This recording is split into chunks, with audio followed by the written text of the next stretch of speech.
마가복음 11장 2절에서 3절 말씀 우리 한 목소리로 받들어 읽겠습니다. 이르시되 너희는 맞은편 마을로 가라. 그리로 들어가면 곧 아직 아무도 타보지 않은 나귀 새끼가 매어 있는 것을 보리니 풀어 끌고 오라. 만일 누가 너희에게 왜 이렇게 하느냐 묻거든 주가 쓰시겠다 하라. 그리하면 즉시 이리로 보내리라. 오늘 암브로시우스라고 하는 인물과 연관되어서 떠오르는 말씀이 이 마가복음에 있는 말씀이었습니다. 한번 암브로시우스라고 하는 인물은 어떤 인물인지 함께 살펴보도록 하죠. 암브로시우스라고 하는 인물은 이제 330년에 출생을 했는데 로마의 귀족이면서 아주 고위 관직을 가졌던 아우렐리우스라고 하는 아버지의 밑에서 이제 자라났습니다. 나중에 그는 아버지가 죽은 후에 이제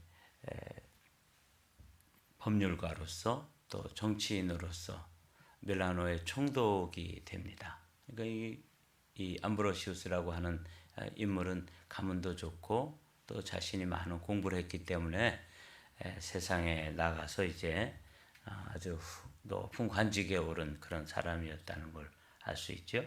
근데 이제 이분이 아주 우연한 기회에 그 성직을 받게 되는데 그런 연유로 이제 오늘 마가복음 11장 1절 2절에 있는 말씀 어떤 나귀를 풀어가지고 끌고 오너라 이렇게 말씀하셨을 때 그 주인이 뭐라고 얘기하면 예수님께서 주가 쓰시겠다 하라. 이 암브로시우스라고 하는 인물이 바로 그렇게 아주 정말 우연치 않은 기회에 성직으로 부름을 받아서 역사에 또 크게 귀하게 쓰임 받았던 그런 인물이 이 암브로시우스예요. 암브로시우스는 또 누구하고 연관이 되어 있냐면 지난주에 나눴던 어거스틴과 깊은 연관이 있습니다. 어거스틴의 회심에 결정적인 역할을 했던 성직자가 또 이 암브로시우스입니다. 근데 성직자가 되기까지 조금 아주 독특한 방법으로 감독이 되는데 이 아버지가 이제 일찍 세상을 떠나면서 그는 그 기독교 신자이면서 또 수사학자인 그 스승에게서 이제 프로부스라고 하는 스승에게 가서 공부를 하고 수학을 하게 되죠. 법률을 공부하고 이제 변호사, 수사학자라는 거는 뭐 일종의 변호사이면서 또 웅변가이면서 교사이면서 그래서 아주 이 말을 유창하게 하는 방법을 배우는 게 이제 수사학인데 그런 사람으로서 크게 이제 명성을 얻게 돼요. 그래서 아주 젊은 나이에 32세에 밀라노라고 하는 이탈리아의 제2의 도시, 큰 도시의 총독이 되었으니까 이를테면 뭐 성공한 것이죠. 출세한 것입니다. 근데 이제 이 프로부스라고 하는 스승이 이 암브로스를 이제 다 공부시키고 32살에 밀라노의 총독으로 부임하게 되니까 덕담을 했는데 이렇게 덕담을 했습니다. 빨간 하이라이트 한번 읽어보실까요? 자, 시작. 이제 법관이기보다는 감독이라는 기분으로 정치를 하시오. 자신이 이제 수사학도 가르치고 또 법률도 가르치고 또 훌륭한 변호사로서 또 수사학자로서 이렇게 이제 다 공부를 마친 후에 마침 밀라노의 총독이 되었으니까 얼마나 참 축하할 만한 일입니까? 가는데 이 사람은 그냥 정치인이에요. 그런데 정치를 하는데 가서 마치 성직자가 교회를 섬기듯이 감독이 되었다는 기분으로 가서 그 직무를 감당하시오. 이렇게 이제 덕담을 나눠준 것이지요. 근데 정말 이분이 후에 우연치 않은 기회에 감독에 오르게 돼요. 그걸 한번 살펴보도록 하죠. 말씀드린 대로 이제 암브로시우스는 그 아버지가 이렇게 고위 관직자였다가 관직에 올랐다가 이제 일찍 세상을 떠나게 됐는데, 이 암브로시우스도 아버지처럼 밀라노에 총독이 되었고, 또 이 밀라노에 총독이 된 해가 이제 374년에 이렇게 총독이 되었다는 거죠. 근데 이제 밀라노에 가 보니까 374년에 총독으로 부임해서 가 보니까 거기에는 이 기독교인들이 있는데, 이단인 아리우스파와 정통파인 니케아 신경을 고백하는 이 두 파간의 아주 극렬한 대립이 있었습니다. 근데 이제 이 암브로시우스가 밀라노의 총독으로 부임을 했을 때는 그때 그 감독이 아욱센티우스라고 하는 감독이 있었는데, 이분이 이제 아리우스파의 지지를 받고 있는 감독이었는데 그만 일찍 죽게 돼요.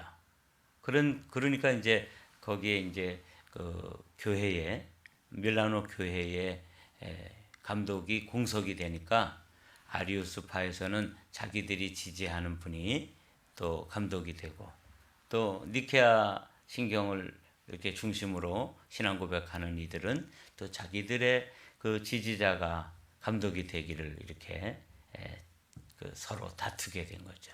그래서 암브로시우스가 밀라노 총독으로 갔는데 이 종교적인 갈등 때문에 아주 도시 전체가 좀 치안 유지하는 데 많이 이제 위협을 받게 되고 평화가 깨졌다. 그러니까 아주 밀란이 일어날 만큼 두 그 세력 가운데 갈등과 대립이 심각했던 것이죠. 그러니까 이제 물론 기독교인이었고 아버지도 기독교인이고 더 좋은 기독교적인 가르침을 받은 그런 이 암브로시우스이기에 그 문제를 좀 이렇게 중재하려고 노력했었습니다. 그래서 암브로시우스는 이 사태를 이제 진정시키고 치안을 유지하고 질서를 잡기 위해서 그 회의에 이제 같이 참석해서 하여튼 잘 봉합되어서 어느 편이 되었든 감독을 이제 세우고 그렇게 좀 도시 전체가 평화롭게 살기를 이제 연설을 했던 것이죠. 근데 이제 그 연설을 듣는데 이 암브로시우스가 아주 뛰어난 재담가였던 것이죠. 그래서 아주 연설을 너무 감동적으로 하게 되니까 그 저 뒤에 있던 어린아이가 벌떡 일어나면서 암브로시우스가 감독입니다, 이렇게 소리를 외쳤다는 거예요. 참 신기하죠. 그런데 이 하나님의 섭리가 있었는지 다른 사람들이 그거 좋은 아이디어다. 그 어린아이가 그냥 그 연설에 감동을 받고 암브로시우스가 감독입니다, 이렇게 이제 소리를 치자 그냥 군중들이 암브로시우스를 감독으로 세우자고 막 이런 여론이 형성돼 가지고 막 소리도 지르고 막 이제 이렇게 된 거예요. 그러니까 아리우스파에서도 또 니케아 신경을 주축으로 하는 그런 측에서도 이건 뭐 반대할 이유가 없는 거죠. 그래서 이제 그 군중들 전체가 그러면 암브로시우스가 감독이 되어 주십시오. 근데 이 암브로시우스는 아직 무슨 신학 수업도 한 적이 없고 사제 서품을 받은 적이 없어요. 우리로 말하면 전도사도 되고 목사도 되었다가 이제 감독에 오르는 거잖아요. 근데 아직 세례조차도 받지 않는 사람인데 어떻게 감독이 됩니까? 그러니까 이제 뭐 긋고 사양을 했겠죠. 나는 아직 세례조차도 받지 않은 그런 사람입니다. 내가 기독교 신자이긴 하지만 아직 내가 준비가 안 됐습니다. 그러면서 이제 사양을 했겠죠. 그래서 이렇게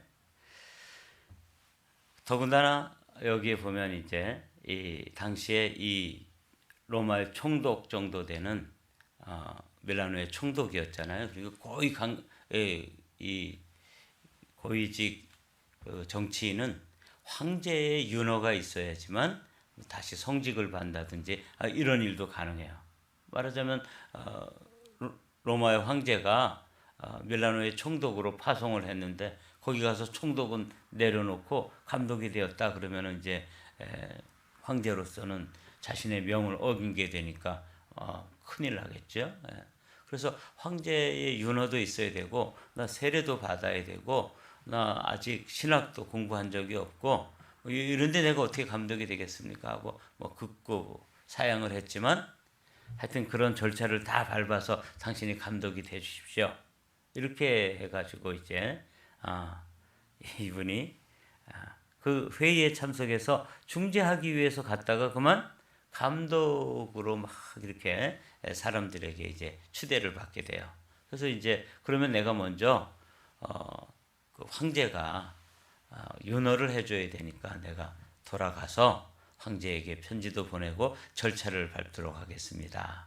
그리고 이제 그 회중들은 그렇게 아리오스파와 니케아 신경을 그 주축으로 하는 파가 서로 갈려 가지고 다투다가 이제 이 암브로시우스를 감독으로 하자는 안에 서로 합의가 돼 가지고 이제 평화롭게 돌아가서 기다리게 되었던 거죠. 암브로시우스는 안 될 걸 알면서도 이제 황제에게 내가 이런 제안을 받았는데 윤허를 해 주십시오 하고 공식 서한을 보냈는데 그 황제로부터 성직자가 되어도 좋다 하는 윤허가 떨어진 거예요. 이게 뭐 일주일 만에 편지가 다시 오고 그러니까 황제의 윤허도 오고 그 다음에 이제 그 주변에 있는 감독들로부터 세례를 받고 세례 받은 지 한 주일 만에 그냥 일반 목회자도 아니고 사제가 아니라 감독이 된 거예요. 그러니까 이거 뭐 정말 번개불에 콩고 먹듯이 어떻게 이럴 수가 있을까 싶을 정도로 저도 이 역사를 어제 이렇게 살펴보면서 야 이건 기독교 역사에 없는 일이다 이런 생각을 해봤습니다.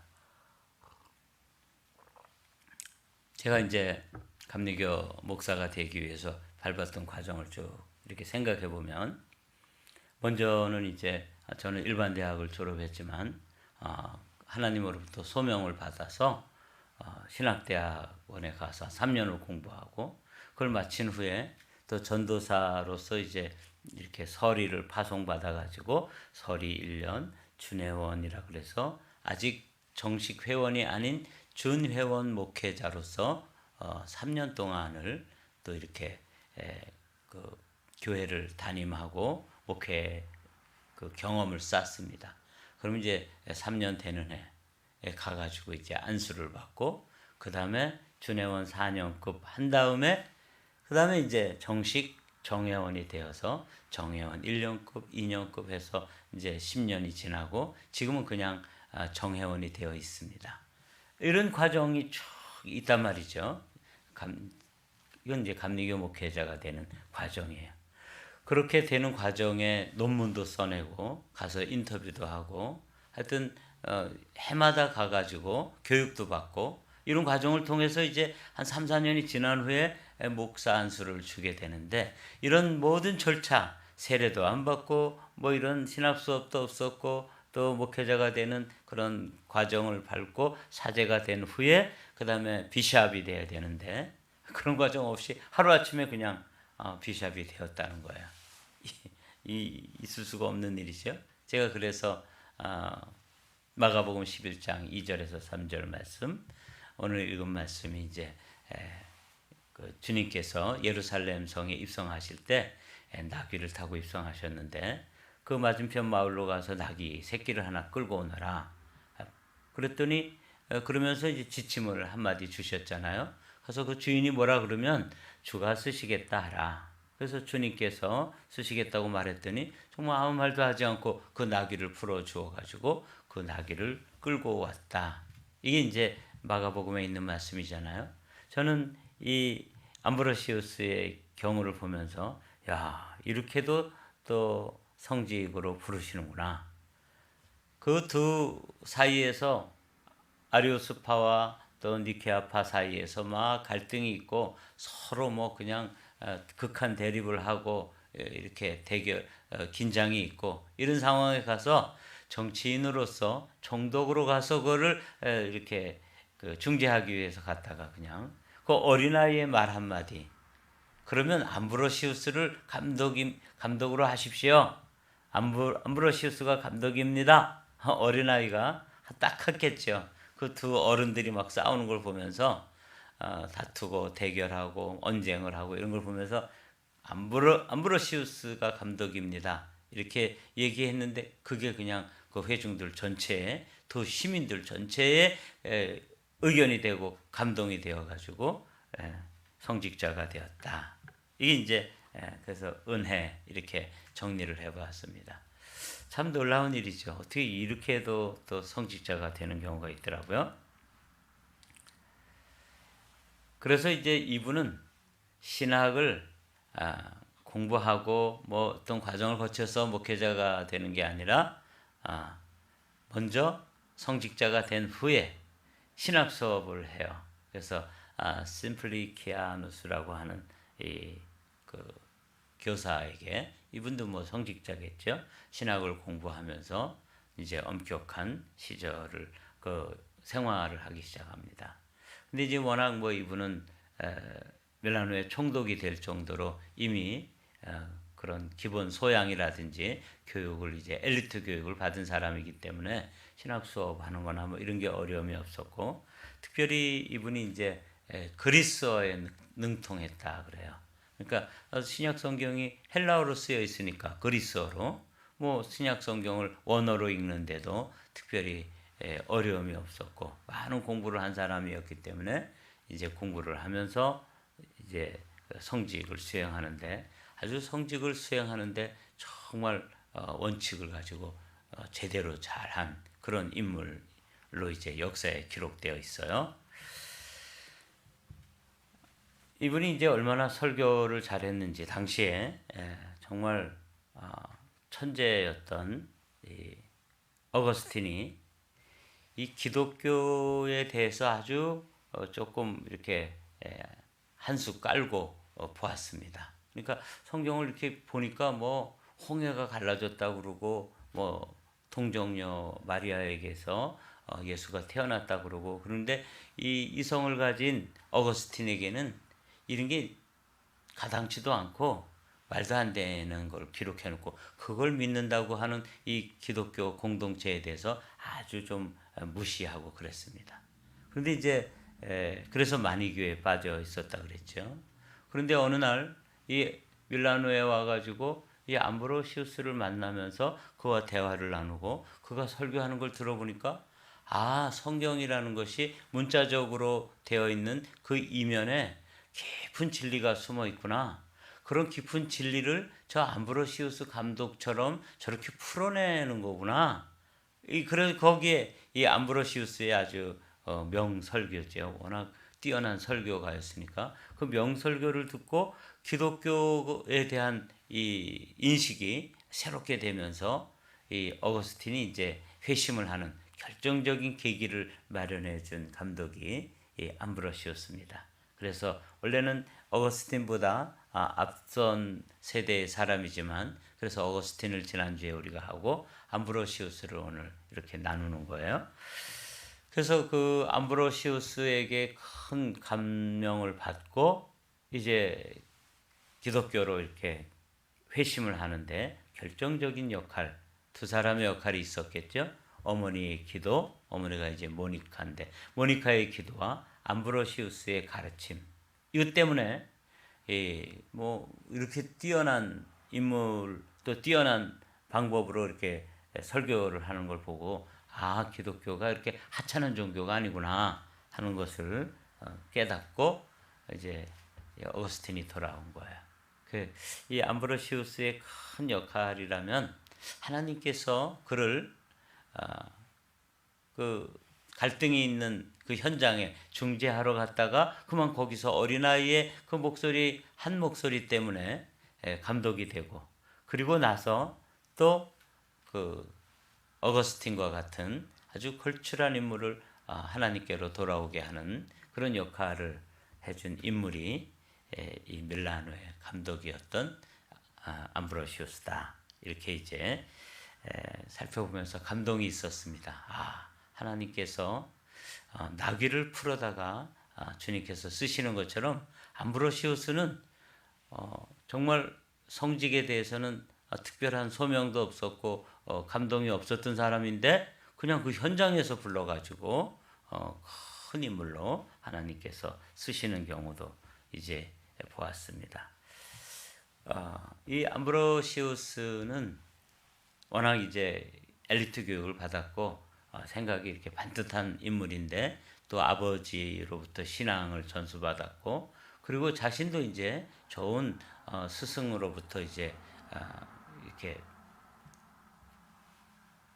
세상 교육도 받았고 또 신앙 교육도 받았고 이렇게 하면서 이분은 이제 성직을 하면서 특별히 이제 사회의 약자들 또 어려움을 당한 사람들에 대해서 이 교회를 개방하고 교회가 그 사회의 봉사의 역할을 감당하는 데 있어서 아주 적극적으로 교회를 사용했었다.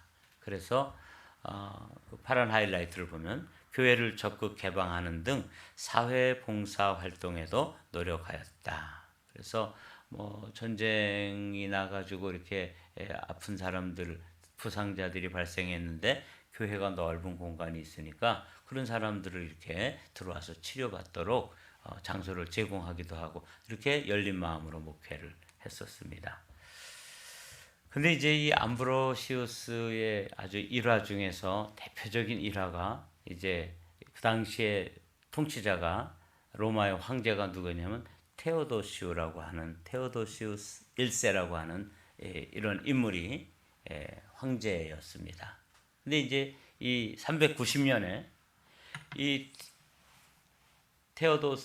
테오도시우스가 이제 그 데살로니카라고 하는 지역에 총독을 파송해 가지고 통치하도록 했는데 거기서 이제 폭동이 일어나요.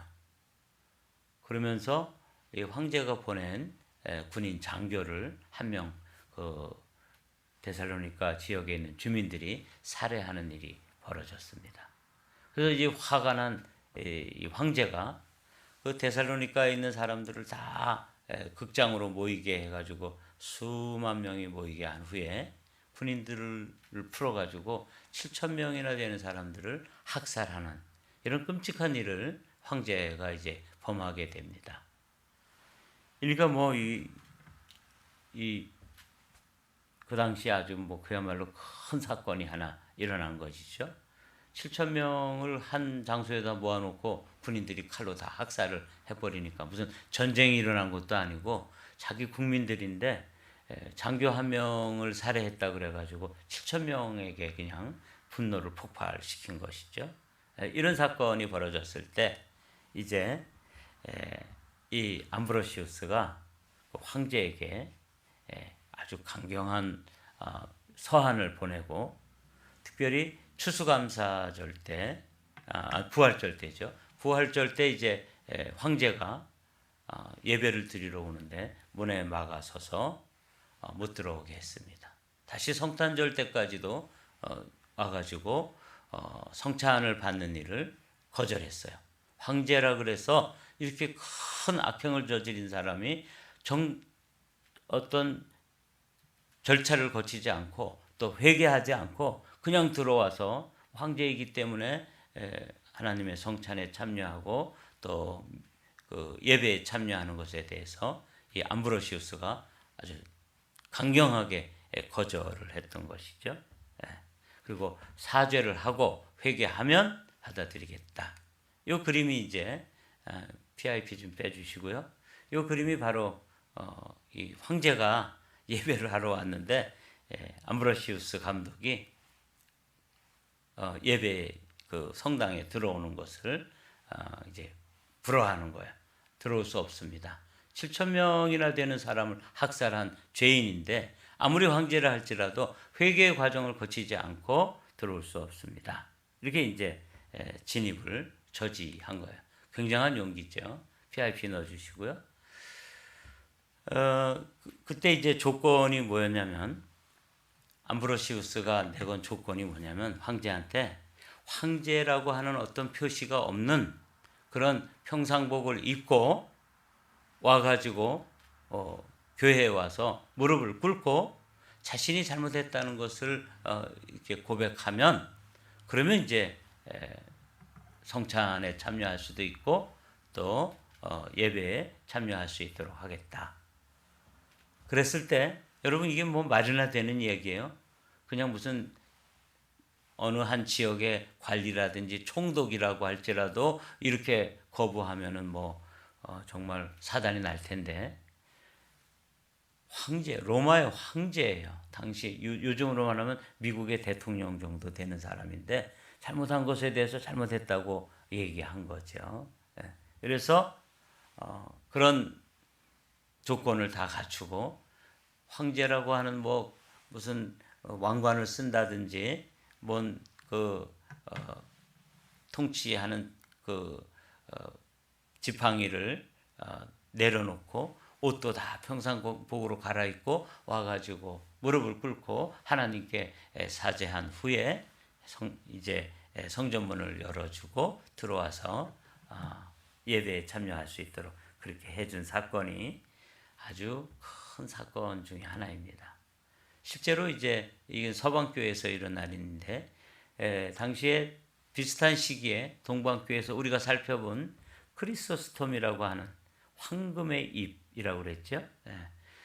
아주 설교를 이 기독교 역사상 가장 설교를 강력하게 그리고 잘했던 인물이 이 크리소스톰인데, 크리소스톰은 그 황금의 잎을 가지고 설교를 해가지고 황제의 분노를 사고 추방을 당해서 4번을 추방을 당한 거 우리가 역사를 살펴봤잖아요. 이런 형편입니다. 그러니까 바른 말을 하거나 황제를 거슬리면 추방을 당하거나 사형을 당하거나 그런 시기에 이 암브로시우스는 테오도시우스 1세에게 잘못한 것을 잘못했다고 얘기했을 때 이 테오도시우스가 그걸 진정으로 받아들이고 와서 무릎을 꿇은 거죠. 마치 나단 선지자가 다윗에게 바로 그런 잘못을 저지른 인물이 바로 당신입니다 라고 이렇게 얘기했을 때 무릎을 꿇은 것과 똑같은, 정말 상상할 수도 없는 일이 벌어진 것이에요. 그리고 이제 이런 일화를 남기고 교회의 권위 또 성경 말씀의 진리를 잘 수호해낸 그런 인물로 암브로시우스가 기억되어지고, 특별히 이제 암브로시우스는 살펴본 것처럼 어거스틴을 회심시킨 역할 중에 아주 큰 공헌을 했던 그런 인물이기도 하죠. 그가 이제 397년 4월 4일에 삶을 마감하게 됩니다. 그가 눈을 감기 전에 이렇게 기도했다 그래요. 오, 세상을 떠날 날이 어찌 이리 많이 남았는지, 주여 어서 빨리 오소서. 지체치 마시고 저를 거절치 마옵소서. 이렇게 기도하면서 이제 떠났다 그래요. 그가 남긴 유명한 말이 있는데, 로마에 가면 로마의 법을 따르라. 이게 누구 말이냐면 이 암브로시우스의 말이에요. 이 어거스틴이 로마에 가서 보니까 이 밀라노에서 지키는 어떤 기념일하고 로마에 갔더니 로마의 기념일하고 서로 다른 거예요. 그래가지고 와가지고 이 금식하는 이 절기가 다른데 어떻게 해야 됩니까?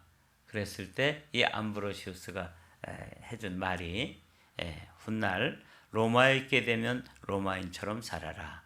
만약 훗날 다른 곳에 간다면 거기서 거기 사람들처럼 살아라. 이렇게 된 말을 이제 요약해서 로마에 가면 로마의 법을 따르라 하는 말로 요약이 돼서 지금까지도 내려오는 유명한 말이죠. 사람들이 이 말이 누구의 말인지 저도 어제 처음 알았어요.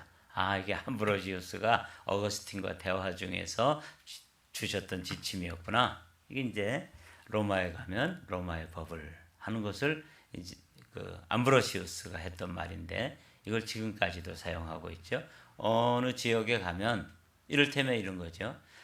다른 교회에서 신앙생활 하다가 한마음교회 와서 신앙생활 하려고 해보니까 이전에 했던 교회와 조금 양식이 다르고 조금 좀 분위기가 다르다. 그럴 때도 어떤 법칙이 적용돼요? 한마음교회 왔으면 한마음교회의 어떤 법을 따라서 신앙생활하고 이렇게 하는 것이다. 이런 원칙을 어거스틴에게 가르쳐 주었고 이게 이제 후에 남아서 우리도 지금 기억하고 있는 아주 좋은 법칙으로 원칙으로 지키고 있죠. 로마에 가면 로마의 법을 따르라. 이게 이제 암브로시우스라고 하는 인물이 말씀해 주셨던 거예요. 이 암브로시우스에 대한 평가가 이제 마지막으로 동방에서 황제가 교회를 지배했으나 서방에서는 교회가 황제를 제어하게 되었다. 이게 이제 테오도시우스 1세와 있었던 그 사건 때문에 동방에서는 크리소스톰 같은 이런 탁월한 그리고 정말 말씀의 사람이며 그 믿음의 사람조차도 황제에게 추방을 당하고 뭐 이렇게 유배를 가기도 하고 아주 고난의 시간을 보내게 되었는데 이 암브로시우스는 테오도시우스 1세에게 그렇게 강경하게 부활절 예배에 참석할 수 없습니다. 성탄절 예배까지 계속해서 못 오게 했던 거죠.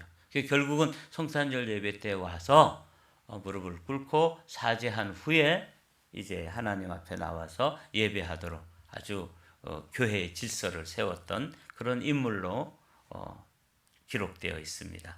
근데 이제 이게 그래서 사실상 이 교회의 권위를 아주 높여 놓았는데 나중에서 이제 캐톨릭에서는 이거 봐라. 이기 때문에 이 사람은 이제 교황이 아니었지만 한 지역의 밀라노 지역의 감독이었지만 이렇게 교회의 권위가 세상 권위 위에 있도록 이렇게 했는데 한 예를 남긴 것이죠. 그래서 이제 교황의 권위를 세상의 권위 위에 두는 하나의 또 예로 가톨릭에서는 사용하기도 했다 그래요. 어찌 됐거나 저는 이 밀라노의 감독이었던 이 암브로시우스가 부름을 받는 장면도 감동이었고 그리고 부름 받은 이후에 그가 정말 귀한 감독으로서의 직을 잘 감당했고 그를 통해서 어거스틴과 같은 인물이 하나님 나라의 일꾼으로 세워지는데 또 공헌을 했고 또 교회의 질서를 이렇게 지키는 데 있어서 목숨까지도 걸고 그 교회의 질서를 지켜냈던 소중한 인물로 역사에 기록되어 있습니다. 그리고 그가 남겼던 소중한 교훈 로마에 가면 로마의 법을 따르라 하는 이런 좋은 유훈을 남겼던 인물이 암브로시우스인데 오늘 암브로시우스를 또 함께 나누면서 이분을 통해서 우리에게 또 아주 좋은 믿음의 영감이 또 은혜가 있었습니다. 여러분도 이렇게 믿음으로 하나님 앞에 쓰임받는 복된 사람들 또 우리 가정의 자녀들이 복된 자녀들이 되기를 주님의 이름으로 축복합니다.